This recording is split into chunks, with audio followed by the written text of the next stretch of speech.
Tadepalli camp office గురించి. Tadepalli camp office palace అని మాట్లాడతాడు లోకేష్ గారు మాట మాటకి.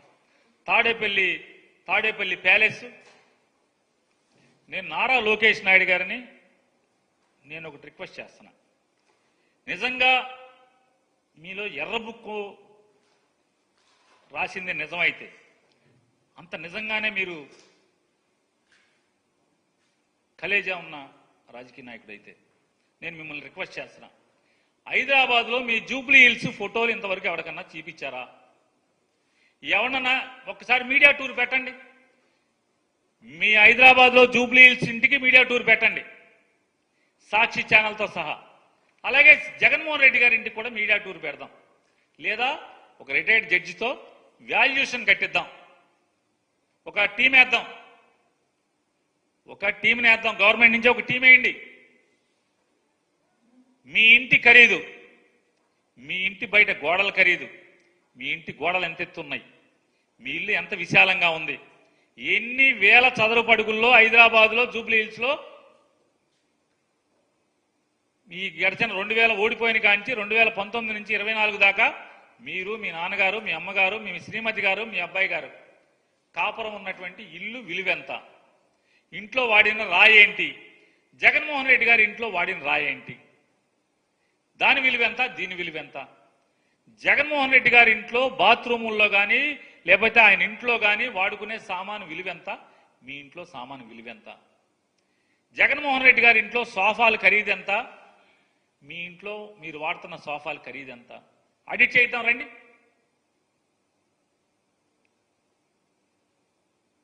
నిజంగా మీది ఎర్ర పుస్తకం నిజమైతే ఆడిట్ చేయించండి. ఒక సిట్టింగ్ జడ్జితో ఒక టీం వేసి ఆడిట్ చేయించండి. మొత్తం మీ ఫోటోలు, మీ ఇంటి ఫోటోలు బయటకు ఎందుకు ఎవరు? పవన్ కళ్యాణ్ గారు కూడా మీ ఇంటికి వస్తే మీ ఇంటి లోపల సోఫాలో కూర్చున్న ఫోటో ఇస్తారు తప్పితే మొత్తం మీ ఇల్లంతా ఎందుకు తీయనివ్వరు? తీయాలి కదా. మీ ఇల్లు ప్యాలెస్. ఇంతవరకు ఈ ప్రపంచానికి కనీసం ఎవరికి గృహప్రవేశానికి భోజనం కూడా పిల్లలేదు కదా ఎవరిని. మీ ఇంటే రానివ్వరు కదా, ఫోటో తీయనివ్వరు కదా.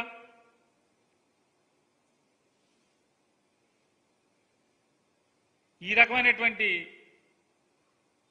మీరేమో రాజమహల్లో ఉంటారు.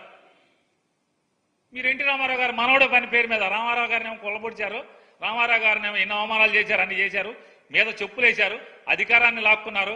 పాపం అన్యం పుణ్యమైనటువంటి చిన్నపిల్లడు మనస్తత్వం. అతనికి ఎన్ని అంటగట్టారు, వయాగ్రా వాడుతున్నాడని. 70 ఏళ్ల వయసులో వయాగ్రా వాడతాడా ఎన్టీ రామారావు గారు? ఎన్ని వార్తలు రాయించారు, ఎన్ని దూషణలు. ఆయనేమో చాకరీ చేయించుకుంటాక ఒక ఆవిడ్ని పెళ్లి చేసుకుంటే, అన్నం పెట్టే దిక్కు లేక పెళ్లి చేసుకుంటే చివరికి ఆయనకి సెక్స్ కోరికలు, వయాగ్రాలు అంటగట్టి పిల్లోని పుట్టించాలంటున్నాడని అతని వ్యక్తిత్వాన్ని హననం చేయటం. అంటే నాడు ఎన్టీ రామారావు గారి దగ్గర నుంచి ఈనాడు కానీ ఆంధ్రజ్యోతి కానీ చంద్రబాబు నాయుడికి వంత పాడేటువంటి మీడియా హౌస్లన్నీ కూడా నాడు ఎన్టీ రామారావు గారి దగ్గర నుంచి ఇవాళ జగన్మోహన్ రెడ్డి గారి వరకు చంద్రబాబుకి వ్యతిరేకంగా చంద్రబాబు అవసరాలు తీరటం కోసం, చంద్రబాబు రాజ్యకాంక్ష తీర్చడం కోసం, చంద్రబాబుని అధికారంలో కూర్చోబెట్టడం కోసం ఎంతటి వ్యక్తినైనా వ్యక్తిత్వ హననం చేసిందే మాత్రం వీళ్ళు వదిలిపెట్టే పరిస్థితి లేదు. ప్యాలెస్, తాడేపల్లి ప్యాలెస్ మీది రాజమహల్ కదా. పోతే సీఎం క్యాంప్ ఆఫీసులో సామాను గురించి మాట్లాడతారు, ఫర్నిచర్ గురించి మాట్లాడతారు.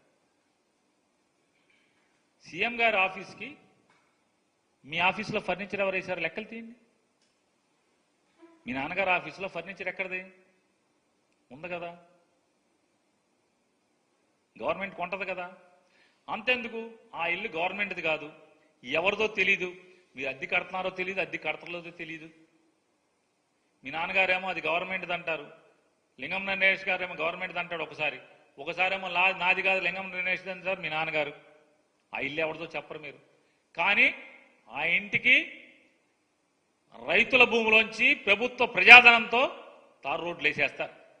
రైతు అంగీకారం అక్కర్లేదు, వాళ్ళ పొలంలోంచి రోడ్లు వేసేస్తారు. మీ ఇంటికి సౌకర్యాలు, మీ ఇంటి వీధి లైట్లు ఏది కావాలంటే అది మీ నాన్నగారు ఉంటున్నారు కాబట్టి ఏది పడితే అది ఎన్ని కోట్లు కావాలంటే అన్ని కోట్లు ఖర్చు పెడతారు. ఏ ముఖ్యమంత్రికైనా దొరుకుతుంది కదా అది. కార్యాలయానికి ఆఫీస్కి వెళ్ళేది సీఎం ఇంటి రోడ్డు కానీ ఎన్ని బాగు చేస్తారు కదా. మీ నాన్నగారు ఓటుకు నోటు కేసులో పట్టుబడి 2015లో ఇక్కడికి పారిపోయి వచ్చే వరకు కూడా అది రబ్బీస్ రోడ్డే కదా, కంకర్ రోడ్డు కదా అది. ఆ కంకర్ రోడ్ని వెడల్పు చేసి దగ్గర దగ్గర 100-200 కోట్లు పెట్టి తారు రోడ్డు వేసింది మీ నాన్నగారు వచ్చి అక్కడ కాపురం వచ్చారనే కదా. మరి ప్రజల డబ్బులే, మీ సొంత డబ్బులు కాదు కదా. జనం ట్యాక్స్ కట్టిన డబ్బులే కదా. మరి 150 కోట్లు 200 కోట్లు పెట్టి మీ తారు రోడ్డు వేసేస్తారు మీ నాన్నగారికి. అంతకేదో అన్ని ఊళ్ళ గ్రామాలు వెళ్ళేదంతా కూడా రబ్బీస్ రోడ్డు మీద వెళ్తారు జనం. మరి ఎట్లా అయింది? రైతులు పొలాల్లోంచి తారు రోడ్డు వేస్తారు. ఆఖరికి జనం సొమ్ముతో మీ నాన్నగారు నదిలోకి దిగి సరదాగా కాళ్ళు కడుక్కుంటాకి మెట్లు కూడా కడతారు నదిలోకి, జనం సొమ్ముతో, ప్రజల డబ్బుతో. అది మాత్రం ఎవడు రాయడు, ఎవడు చూపించడు. హెలిప్యాడ్ రైతుల పొలాల్లో బలవంతంగా దౌర్జన్యంగా ప్రజల డబ్బుతో హెలిప్యాడ్ నిర్మాణం చేశారా లేదా? చేశారు కదా. మరి ఎవరిది అది? అది జనం సొమ్ము కాదా? మీ నాన్నగారి కోసం హెలిప్యాడ్ ఏంటి అక్కడ అని ఎవరన్నా అడిగారా? వైఎస్ఆర్ కాంగ్రెస్ పార్టీ అడిగిందా? విష ప్రచారం సాక్షి ఏమన్నా చేసిందా? ఇన్ని తప్పుడు వార్తలు రాస్తూ ఇలా విషం జిమ్ముతూ సోషల్ మీడియాలో మీ ఇష్టానుసారంగా రాయిస్తూ ఎక్కడైనా మీ ఇంటి దగ్గర అసలు మనుషులను రాణించేవాళ్ళు కాదు కాబట్టి, ఇక్కడ చుట్టుపక్కల సీఎం గారి ఇంటి పక్కన అపార్ట్మెంట్లు ఉన్నాయి కాబట్టి సెక్యూరిటీ రివ్యూ కమిటీ వాళ్ళు సీఎం గారి ఇంట్లో ఆయన బయట తిరుగుతుంటే, వాకింగ్ చేస్తుంటేనో బయట తిరుగుతుంటేనో ఇంట్లోనో కనపడకుండా ఉంటాకి ఐరన్ డ్రిల్ ఏర్పాటు చేశారు. మరి సీఎం ప్రాణాలకు కాపాడటానికి గవర్నమెంట్ డబ్బులతో కాక సొంత డబ్బులతో చేస్తారు. మీరు మీ హెలిప్యాడ్ అని సొంత డబ్బులతో చేసుకున్నారా? మీ ఇంటికి రోడ్డు కానీ, మీ ఇంట్లో ఫర్నిచర్ కానీ, మీ ఇంటి ముందు లైట్లు కానీ మీరంటే అది లింగమనేని రమేష్ గారికి మీకు జాయింట్గా ఉన్న ఇంటికి ఉన్నటువంటి స్విమ్మింగ్ పూల్ కానీ ఇన్ని ఎక్కడి? ఇక అన్నీ ఒకటే చెప్పాం. ఆనవాయితీ ప్రకారం, సాంప్రదాయం ప్రకారం మంత్రులు కానీ లేదా ముఖ్యమంత్రులు కానీ ఇంట్లో ఫర్నిచర్ ఉంటే మేము డబ్బులు కడతామని లెటర్ పెడితే అయితే ఇంత డబ్బు కట్టని లెటర్ ఇస్తారు. లేదంటే ఒప్పుకోవట్లేదు, మీ ఆ ఫర్నిచర్ వెనక్కి ఇచ్చేయండి అంటే పట్టుకెళ్ళిపోతారు. పట్టుకెళ్ళాలంటే మీరు మనుషులు ఆఫీసర్లను పంపించండి, పట్టుకెళ్ళిపోండి. అడ్డెవరికి? రెడీగా ఉన్నాం. మీరు డబ్బు కట్టమంటే డబ్బు కడతాకి, లేదా మా సామాన్ గవర్నమెంట్కి ఇచ్చేయండి అంటే పంపించేయడానికి రెడీగా ఉన్నాం. మీరేం నిర్ణయం చెప్పరు, కొన్ని చెప్పాలి కదా. మర్యాదగా 5 ఏళ్ళు ముఖ్యమంత్రి చేసినటువంటి వ్యక్తి ఇట్లా ఆఫీసులో సామాను కొన్నారు ప్రభుత్వం నుంచి, ఆ సామాను డబ్బులు కట్టేయండి, ఆల్రెడీ పాత పడిపోయినాయి కాబట్టి డబ్బులు ఎంతో చెప్తే నేను కట్టేస్తాను, పర్మిషన్ ఇవ్వండి డబ్బులు కడతాకి, లేదంటే పట్టుకెళ్ళిపోండి, క్వార్టర్ ఇచ్చేయండి. మీరు పెట్టుకున్న అర్జీని తిరస్కరిస్తూ సామాన్ హ్యాండ్ ఓవర్ చేయమని చెప్తున్నామని చెప్పని ఒక కాగితం పడితే 5 నిమిషాల్లో సామాన్ మొత్తం తీసుకెళ్లి జీడీలో చెప్తారు. దీనికి విష ప్రచారం. కోడెల శివప్రసాద్ సామాన్ ఎత్తేసి జగన్మోహన్ రెడ్డి సామాన్ ఎత్తేసాడు, దొంగతనం చేశాడని. నోటికి పద్దు అద్దు శుద్ధి కూడా ఏం ఉండదు అసలు. కోడెల శివప్రసాద్ సామాను హైదరాబాద్ నుంచి అమరావతిలోకి తరలించే క్రమంలో ఆ సామాన్ తీసుకెళ్లి బైకుల షోరూంలోను, హోండా షోరూంలోను, వాళ్ళ హాస్పిటల్లోను సామాన్ ఉంది కాబట్టి అక్కడ వాడుకుంటున్నారు కాబట్టి అది నేరమైంది. అంతేగాని గవర్నమెంట్ బంగ్లాలో ఉంటేనో స్పీకర్ బంగ్లాలో ఉంటే అది నేరం అవదు. ఇకపోతే పార్టీ ఆఫీసుల గురించి కూడా మాట్లాడుతున్నారు. పార్టీ ఆఫీసులు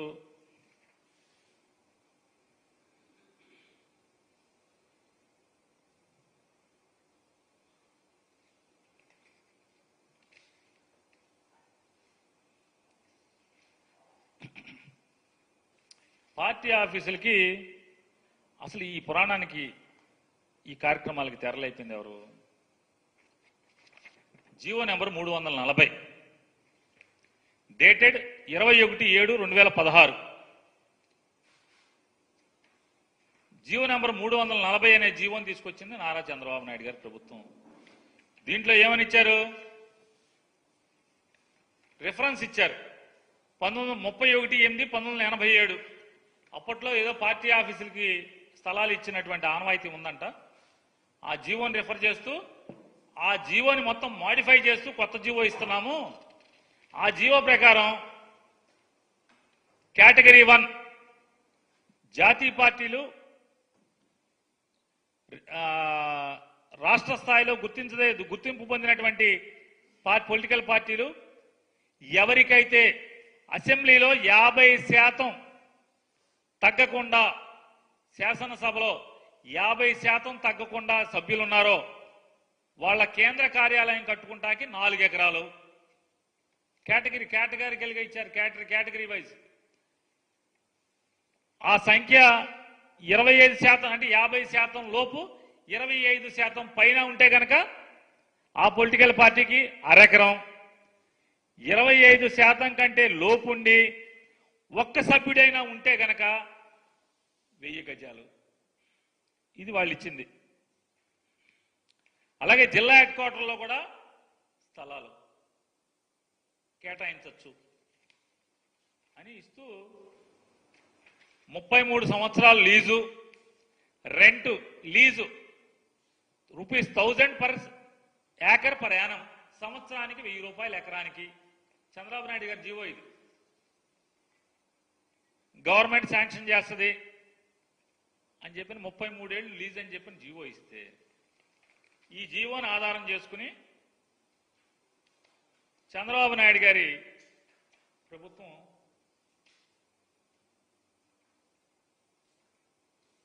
ఎక్కడెక్కడ అంటే ఇచ్చిందో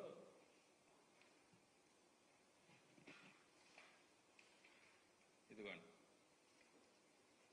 వాళ్ళు దిగేలోపు అంటే 2016 నుంచి 19 లోపు 10 జిల్లాల్లో ఆఫీసులు కేటాయించుకున్నారు. ఎకరం ₹1000 చెప్పిన లోకేష్ నాయుడు గారు తెలుగుదేశం పార్టీ వారందరికీ, అలాగే ఈనాడు రామోజీరావు గారి అబ్బాయికి, ఆంధ్రజ్యోతి రాధాకృష్ణ గారికి, TV5 నాయుడు గారికి కూడా చెప్తాం. ఎకరం ₹1000 చొప్పునే జీవో ఎన్నో తారీఖు వచ్చింది? 21/7/2016 వచ్చింది. వెంటనే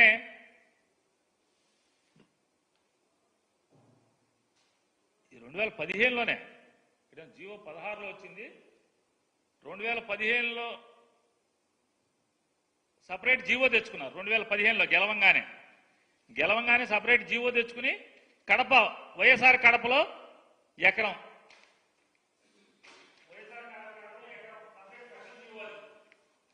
33 సంవత్సరాలకి వైఎస్ఆర్ కడపలో. దీనికి లీజ్ అమౌంట్ ఎంత అంటే గజానికి ₹200. అలాగే శ్రీకాకుళంలో ఇది 2000 స్పెషల్ జీవో తెచ్చారు 2015లో. శ్రీకాకుళం జిల్లాలో ₹25,000 సంవత్సరానికి, 2 ఎకరాలకి సంవత్సరానికి ₹25,000. అంటే ఇది కూడా ఎకరానికి ₹1000. 99 ఏళ్ళు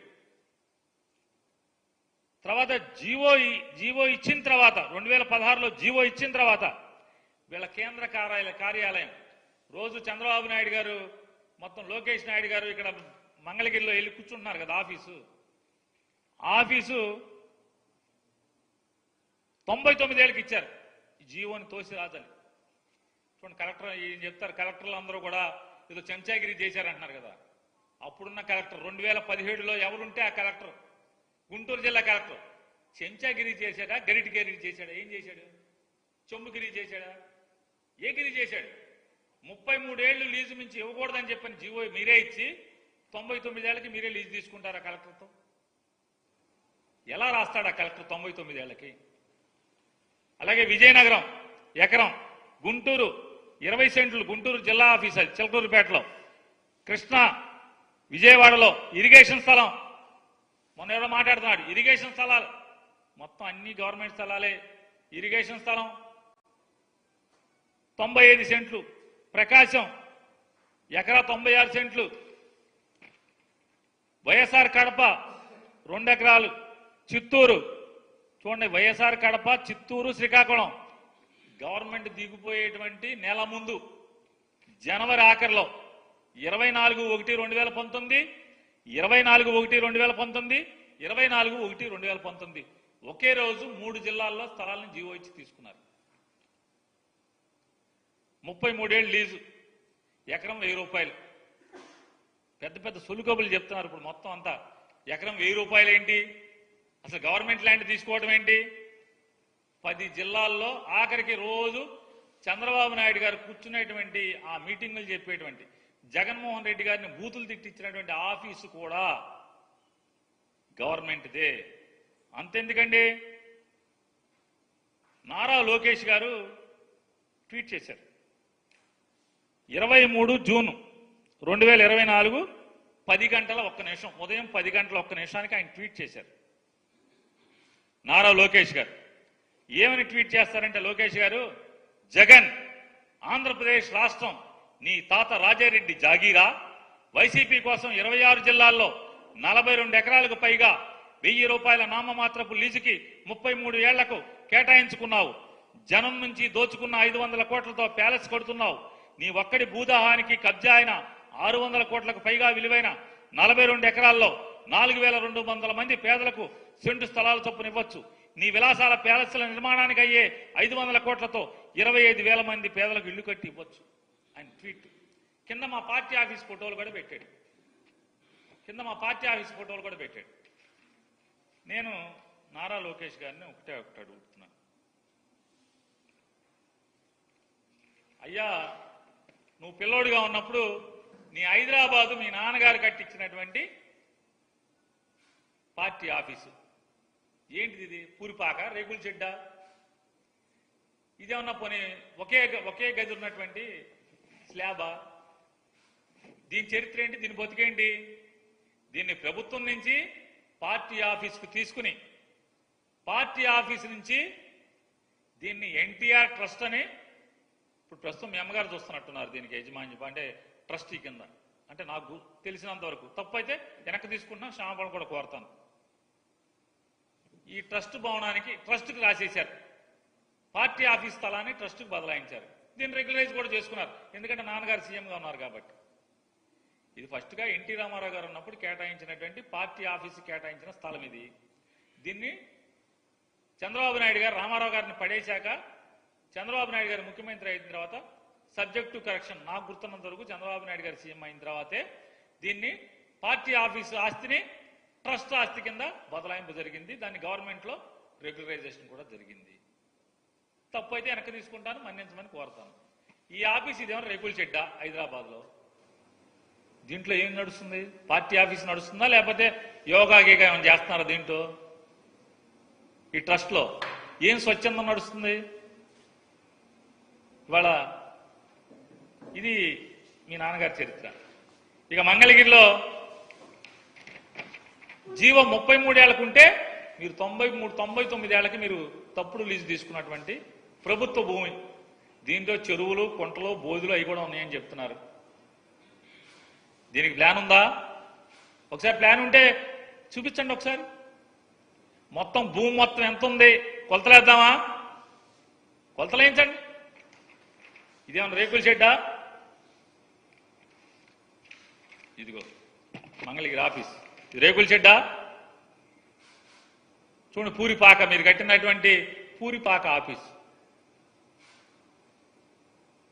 మీ కష్టార్జితంతో చెమటోడ్చి, రక్తాన్ని చెమటగా మార్చి, పైసా పైసా కూడబెట్టి కట్టినటువంటి పూరిపాక.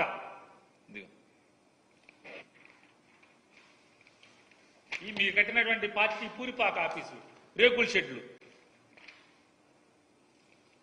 ఇదొక యాంగిల్ మంగళగిరి ఆఫీసే, ఇంకొక యాంగిల్, 3 యాంగిళ్ళు చూపిస్తున్నా మీకు. వీటిని ఏమంటారు? రేకుల షెడ్లా, పూరిపాకలా, తాటాకి పాకలా?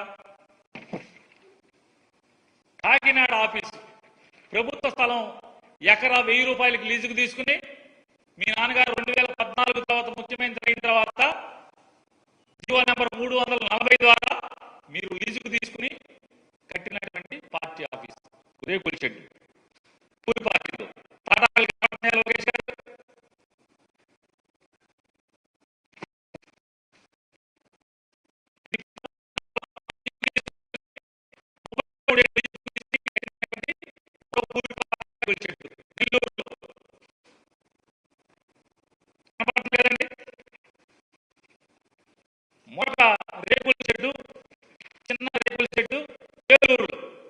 గోదావరి జిల్లా ఆఫీసు 33 ఏళ్లకు లీజుకు తీసుకుని ఎకరా 1000 రూపాయలకు లీజు తీసుకున్నటువంటి ప్రభుత్వ స్థలాన్ని లీజుకు తీసుకున్నటువంటి రేకుల షెడ్డు.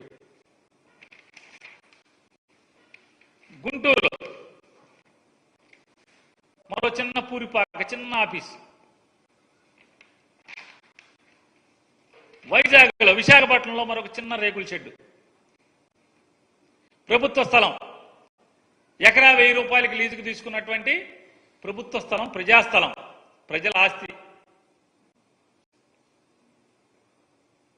చాలా తక్కువకి చందాలు లేకపోతే మీ రక్తాన్ని చెమటగా మార్చి తాటాకులు ఈతాకులతో వేసినటువంటి పెద్ద చిన్న పందిరిది పార్టీ ఆఫీస్ పందిరి.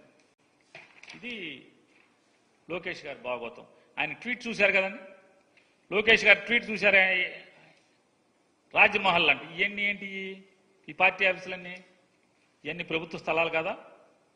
అంటే మీరుంటే అసలు జీవో తెచ్చిందే మీరు. మీ హైదరాబాద్ ఆస్తే జనం ఆస్తి. ఇవాళ ఎంత ఉంటుంది, ఎన్ని వందల కోట్లు ఉంటుంది. హైదరాబాద్లో తెలుగుదేశం పార్టీ ఆఫీస్ని రేపొద్దున తెలుగుదేశం పార్టీ ఎవరన్నా లాక్కుంటే కూడా ఎన్టీ రామారావు గారిని పడేసి పార్టీని మీరు లాక్కున్నట్టుగా, మీ నాన్నగారు లాక్కున్నట్టుగా మీ దగ్గర నుంచి ఎవరన్నా లాక్కుంటే కూడా ఆస్తి వాళ్ళకి వెళ్లకుండా దాన్ని ట్రస్ట్ పేరు మీదకి బదలాయించి ఆ ట్రస్ట్లో మీరే ఉంటారు. ఆ ట్రస్ట్ ఇవాళ ఆస్తి అంతా కేబీఆర్ పార్క్ ఎదురుకుండా ఉన్నటువంటి ప్రభుత్వ స్థలంలో కట్టినటువంటి ఇచ్చినటువంటి పార్టీ ఆఫీసు విలువెంత చూడండి. నేను చెప్పేది అబద్ధమైతే టీడీపీ హెడ్ ఆఫీస్కి కరికాల వల్లన్ ఐఏఎస్ ఆఫీసర్, ఆయన ప్రిన్సిపల్ సెక్రటరీ తోటి గవర్నమెంట్ ఇన్ఛార్జ్, రెవెన్యూ సెక్రటరీ అయ్యి ఉంటారు. Incharge revenue secretary. 3 ఎకరాల 65 సెంట్లు. 99 సంవత్సరాలకు ఎలా ఇస్తాడు?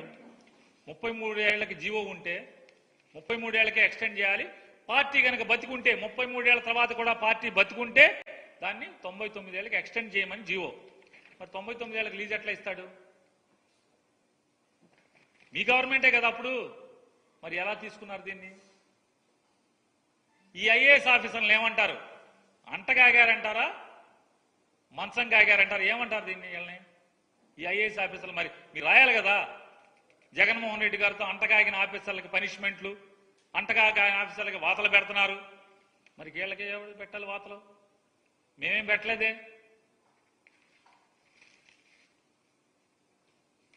చూడండి, ఇది 2019 ఎన్నికలకు వెళ్ళే నెల ముందు 24 జనవరిలో 3 ఆఫీసులకు లీజు తీసుకుంటారు.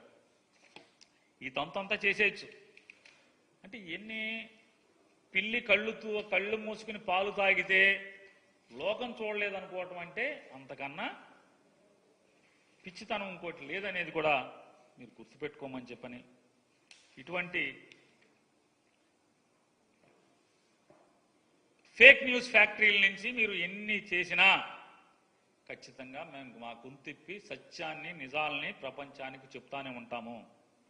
అలాగే జగన్మోహన్ రెడ్డి గారు బెంగళూరు దగ్గర 5.5 ఏళ్ల తర్వాత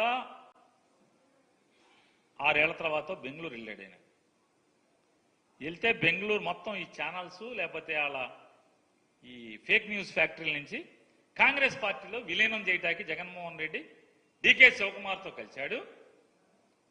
కాంగ్రెస్ పార్టీలో వైఎస్ఆర్ కాంగ్రెస్ పార్టీని విలీనం చేసేస్తాను, తాడేపల్లిలో ఉంటేనేమో చంద్రబాబుతో భయం, హైదరాబాద్లో ఉంటేనేమో చంద్రబాబు నాయుడు శిష్యుడు రేవంత్ రెడ్డితో భయం, ఏం చేస్తాడో అని. బెంగళూరులో ఉంటే డీకే శివకుమార్ను ఆయన బెంగళూరు కర్ణాటక సీఎం ఉన్నాడు కదా సిద్ధరామయ్య గారు, వాళ్ళు ఏం చేసేస్తారనే భయం. అందుకని విలీనం చేసేస్తాను, షర్మిలని పార్టీ ప్రెసిడెంట్గా తీసేయండి అని చెప్పి వెళ్ళాడండి. ఓరి అసాధ్యం కోల అసలు మాట్లాడే భాషకి. చంద్రబాబు నాయుడు గారు, సోనియా గాంధీ గారు చీకట్లో కలుసుకుని మీరు ఎన్ని చేతబడులు చేసి 16 మాసాలు జైల్లో పెడితే మీకేమన్నా లొంగాడా? తగ్గాడా? ఓడిపోతే తగ్గుతాడా? ఎవరైతే తెలుగుదేశం పార్టీకి సంబంధించి ఈ ఫేక్ న్యూస్ ఫ్యాక్టరీ నుంచి ఈ తప్పుడు వార్తలు రాస్తున్నారో నేను వాళ్ళకి ఛాలెంజ్ చేసి చెప్తున్నా, జగన్మోహన్ రెడ్డి, జగన్ అనేటువంటి జగన్మోహన్ రెడ్డి మళ్ళీ ఎన్నికల్లో గెలిచేంత వరకు తాడేపల్లి నుంచే రాజకీయ కార్యక్రమాలన్నీ, పోరాటాలు కానీ, మీ దుర్మార్గమైన చర్యలను కానీ, మీరు ప్రజల్ని హింసించే చర్యలు కానీ, మీ వాగ్దాన భంగాలను కానీ, మీరు ప్రజలకు ఇచ్చినటువంటి వాగ్దానాలని మోసం చేసినప్పుడు కానీ, లేదా మా కార్యకర్తలను మీరు హింసించినా, కొట్టినా, దాడులు చేసినా తాడేపల్లిలోనే బతికి తాడేపల్లిలోనే పడుకుని ఇక్కడి నుంచే పార్టీని నడుపుతాడు. మీ చేతనైన చేసుకోమని చెప్తున్నాను. 19 కాదు, నువ్వు ఎన్నేళ్ళు పెట్టుకుంటావు జైల్లో పెట్టుకుని నీ చేతనైన చేసుకో. జగన్ అనేడు తగ్గితే కదా.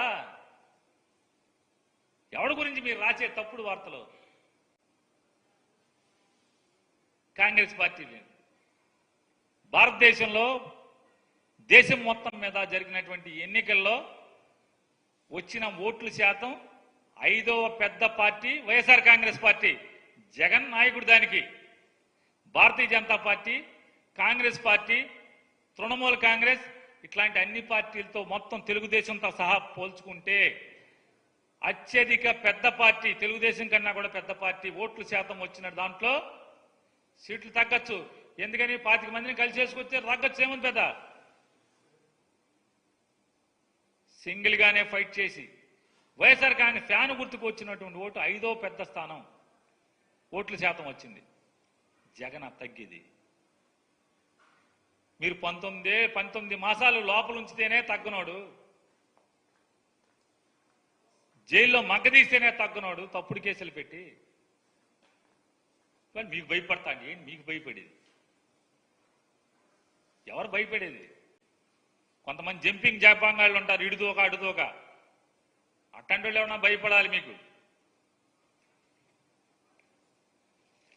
ఇక టీవీ ఛానల్స్ చాలా నీతి కౌరులు చెప్తున్నారు చంద్రబాబు నాయుడు గారు. చాలా ధర్మంగా పాలించండి, మనం ఎవరు కూడా తప్పుడు పనులు చేయకూడదు. వీళ్ళు కూడా రాసేస్తున్నారు వెంటనే ఈ ఫేక్ న్యూస్ ఫ్యాక్టరీలన్నీ కూడా. చంద్రబాబు ఇలా ఉపోద్ఘాతం. మామూలుగా స్వామీజీలు లేకపోతే మన ప్రవచనాలు చెప్పేవాళ్ళు చెప్తారు. ఈరోజు చంద్రబాబు నాయుడు గారి ప్రవచనం నంబర్ ఇది. ఈ ప్రవచనం చెప్పాడు ఈయన. ట్రాఫిక్ ఆబ్బాకండి, అదొక ప్రవచనం కదా. నా కోసం ట్రాఫిక్ ఆబ్బాకండి, నన్ను మామూలుగా జనంతో వెళ్ళనండి మొత్తం